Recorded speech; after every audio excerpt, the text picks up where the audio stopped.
Nah, sekarang kita akan mencoba menggunakan versi bejana. Nah, di sini ada gayung ya. Kita akan coba gunakan gayung ini. Nah, sebetulnya kalau kita bersandar pada tadi ya, jumlah volume air yang kita gunakan saat menggunakan keran itu kan sebetulnya nggak banyak. Ya, kalau ada di minuman kemasan dengan bentuk kayak gelas itu sekitar 250 mili ya. Itu kan kurang lebih segitulah. Ya, nggak terlalu banyak yang kita gunakan seperti tadi disampaikan.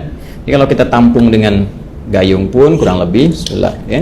Ini habis cukupnya. Udah harus penuh juga, mungkin kita ambil setengahnya segini cukup ya, setengahnya begini cukup ya, tergantung keadaan kitanya. Nah ini kalau pakai gayung, kalau di atas nanti jatuhnya terlalu tinggi, jadi saya turunkan ke bawah untuk menyontohkan, misalnya di sini ya, paling gampang ya seperti ini ya. Jadi kan sudah keadaan jongkok. Kalau di Timur Tengah kan ada, atau tidak yang Timur Tengah, saya kadang-kadang di beberapa negara atau beberapa tempat di Indonesia juga kadang-kadang ada suka pakai dudukan tuh ya, jadi kita bisa sambil duduk. Nah ini kalau seperti ini pakai bejana kurang lebih disimpan seperti ini. Jadi kalau bejananya lebar nanti bisa sambil diambil seperti ini ya kan.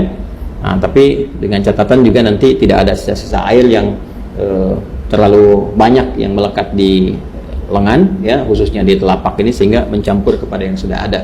Jadi amannya kalau mau aman, apalagi dengan kondisi seperti ini, kita tuangkan seperti ini ya, jelas ya.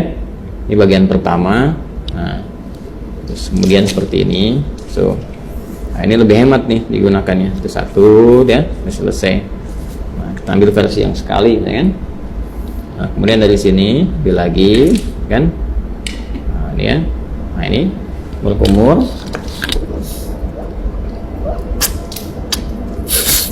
Ya, kalau dirasakan belum cukup, ada yang sekali, dua kali. Seperti tadi saya contohkan, gak ada bedanya dengan yang pertama. Kemudian ngambil lagi gini ya.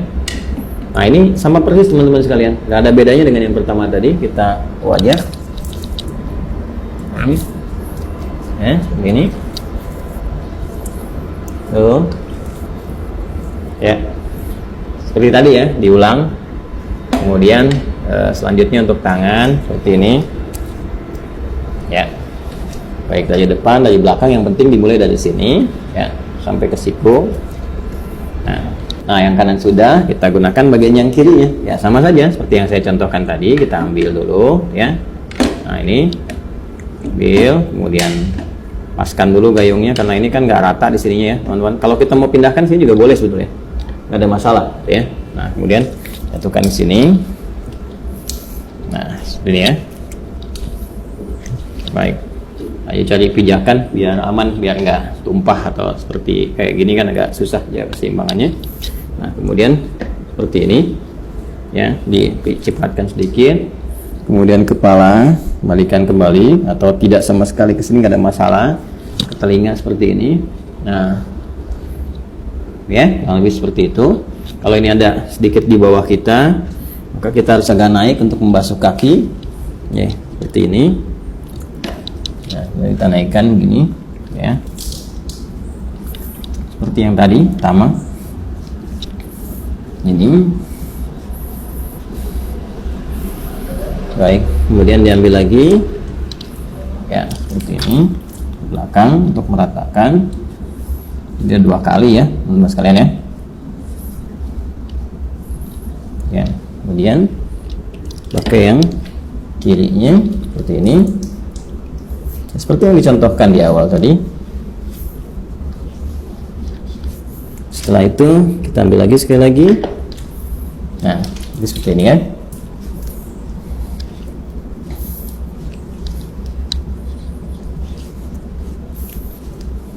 Baik, selesai dua versi ini, dan masya Allah tuh masih bersisa. Artinya kan sebetulnya nggak butuh banyak gitu airnya ya, nggak butuh banyak. Ini tinggal kita berdoa. Setelah itu seperti tadi disampaikan.